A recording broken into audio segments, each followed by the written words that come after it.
Greetings, ladies and gentlemen, and welcome to this latest edition of Tales from Outer Space, where I take stories from across the internet and read them for your entertainment. This particular story is called Hooch, written by Dark Prince 010.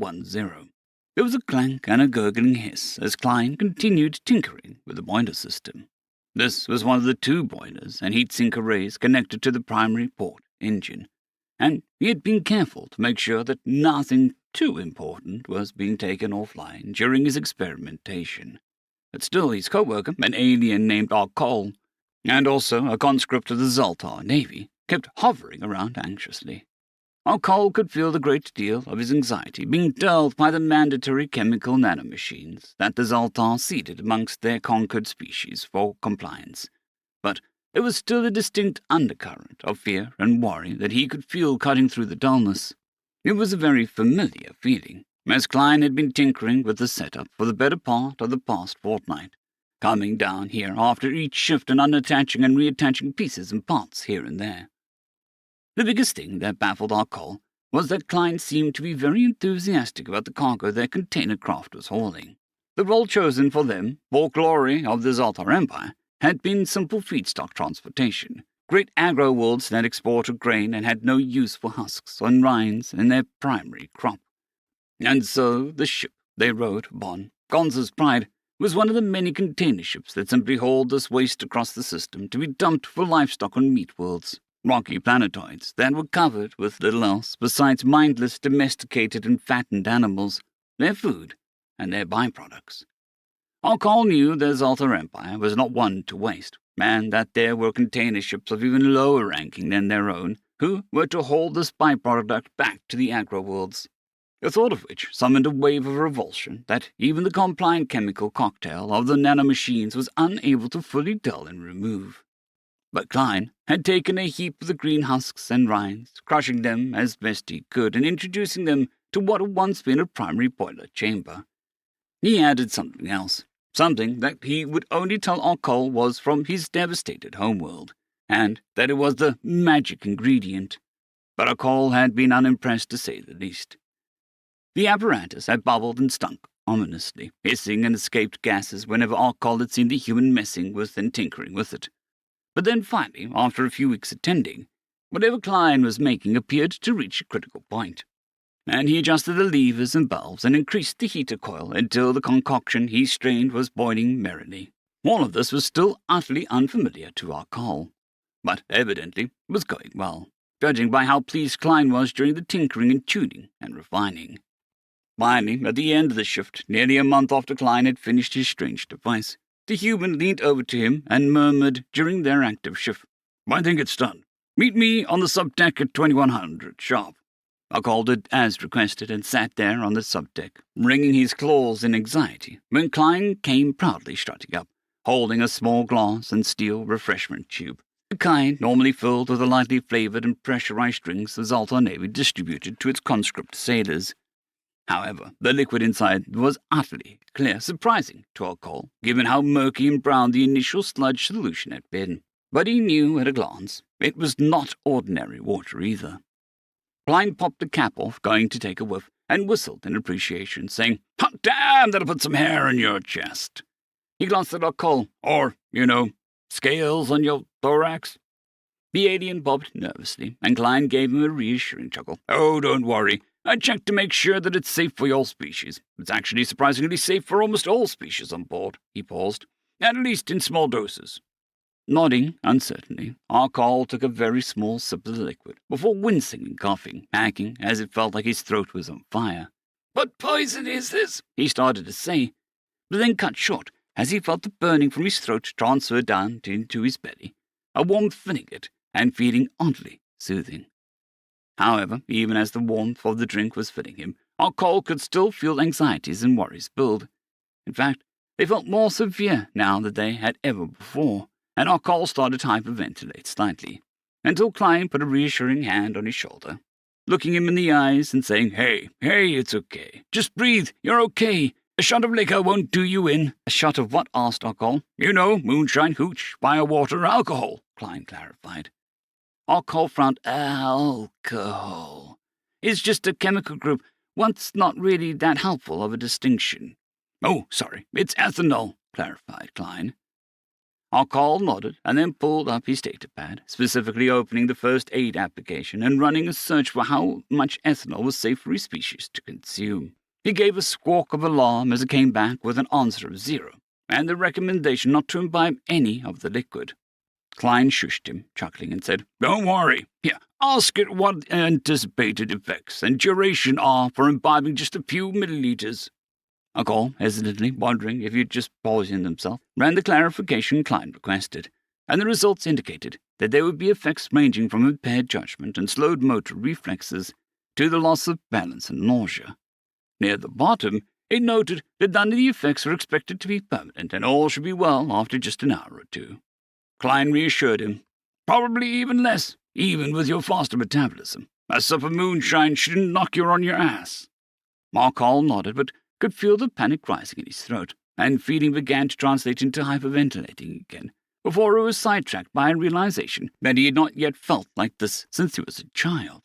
He had always been an anxious adolescent, and Arkall had felt those anxieties as well as a great deal of his passions and stronger feelings washed away with the ingestion of his first dose of the required Zaltar nanomachines. But now the dullness was gone, and he could feel nothing stopping the wave rising in his mind.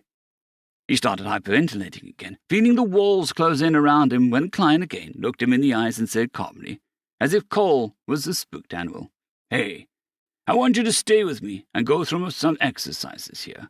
What are 5 things you can see?"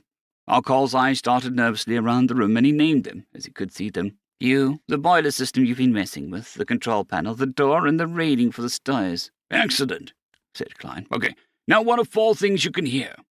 Arkall's large ears flared and twitched, and he said, "Distant footsteps walking away, the rumble of the engine, our voices, and the sound of the liquid running through the piping around us." "Good! So what are the 3 things you can feel?" The alien touched his work jacket, saying, "My jacket, the metal rating here, and this glass with the drink that you've given me." "Okay, what are 2 things you can smell?" Arkall froze, confused. "I smell? What's this supposed to mean?" Klein swore. "Shit, I forgot your species doesn't have nostrils. Let's see. Oh, wait, your species has sensitive to magnetic fields, right?" Arkall nodded, and Klein said, "All right, then tell me what 2 fields you can feel."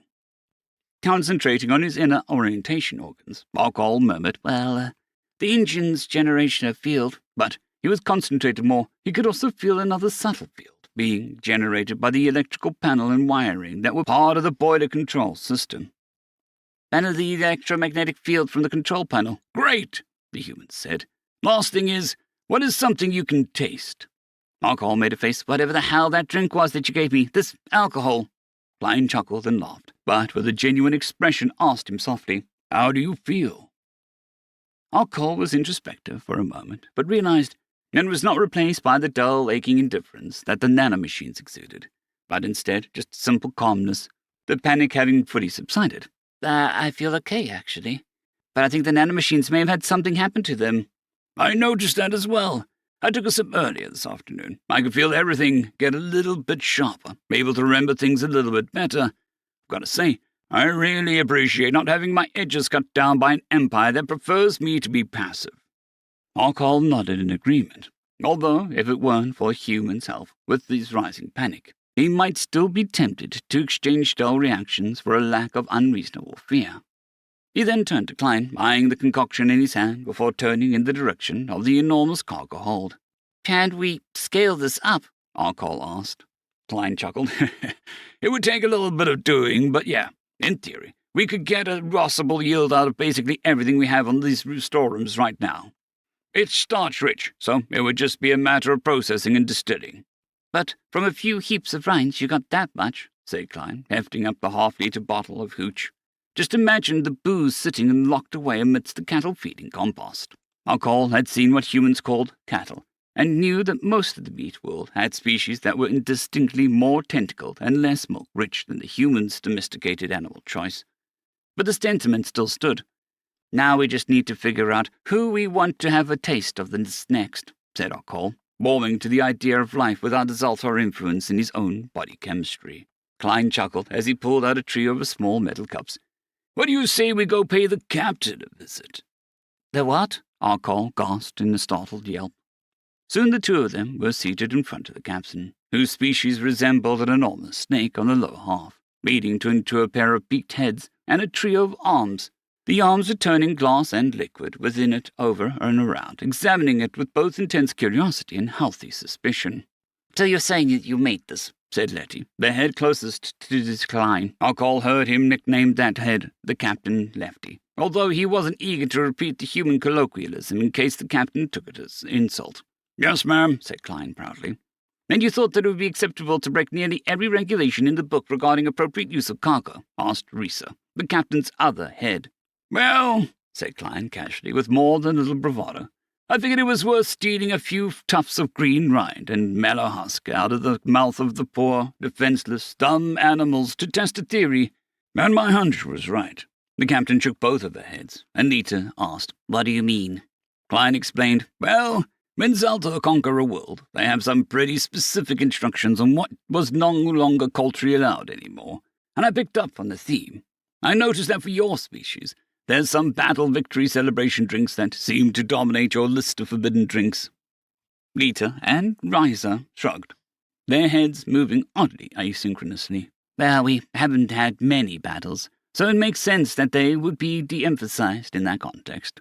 "Well, Captain," said Klein, "you told me yourself that your people used to be fierce warriors, proud explorers, and unmatched fighters. Doesn't it strike you as odd that the Empire's never really focused on your people leading any sort of battle sorties? I can't remember one of your kind being so much as a private, let alone a general or a platoon commander." Risa narrowed her eyes. "What are you suggesting, human?" she said, but even Arkall could tell that he had struck a resonant nerve, as it often seemed like the captain was frustrated by how peacefully they had to deal with the transactions and loading and unloading manifests. Klein took the glass he had worked on and poured a small drink into each of the glasses. "You felt as much as any of us have, the feeling of having your senses dulled, your instincts and desires tamped down. Well, this drink is, at least on Earth, traditionally used to loosen things up, as it were. The universal lubricant, some called it." With suspicion, the captain took it, and Risa continued watching the human and Arkall as they both sipped their own drinks. Lita, on the other hand, drew down on the drink on a single chug, coughing, her eyes widening as she felt the same burning sensation Arkall now felt. But while Arkall's instinct was to panic, the captain's species took a different tack. Standing so quickly, she bumped into and nearly knocked over a desk. The captain roared in unison at Klein. "What the hell is this?" Lita's voice sounded a little bit hoarse. As she reached over and handily lifted a fully grown adult human with one arm, the captain paused and put Klein back down. "I'm angry," she said, looking over at the desk with various decorations knocked askew, and up at the human again. "Like, actually angry. How I remembered being a long time ago." After a tactful moment, Klein piped up. "Not still angry at me, I hope," he offered with a meek smile. She chuckled, calming down, and said, "No, not anymore. It was a hell of a kick. I wish you warned me about it." She paused, looking down at the half bottle once more. "You know, I think there's a whole lot more good we can do in this thrice-damned empire." Arkall muffling a squeak at her heretical blasphemy. "Then dropping a bunch of feedstock for some animals who don't know they're being fattened for slaughter." She looked up at the human and the other alien and said, "How do you boys feel about a change of professions?" Deep in the bowels of the ship's waste processing, a long-disused sensor finally awoke and began activating.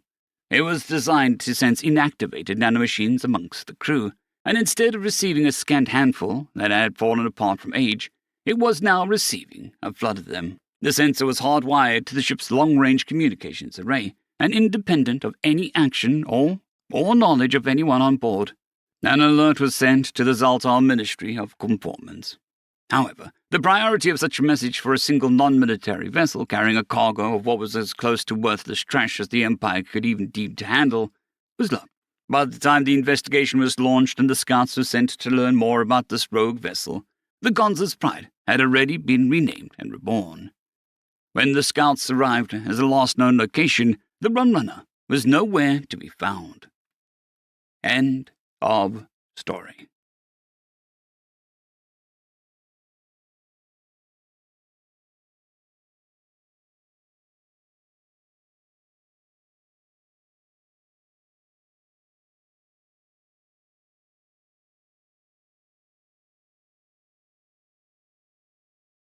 Aria, 050 Dragzoon WRE, and Elijah Silvercross. Thank you very much.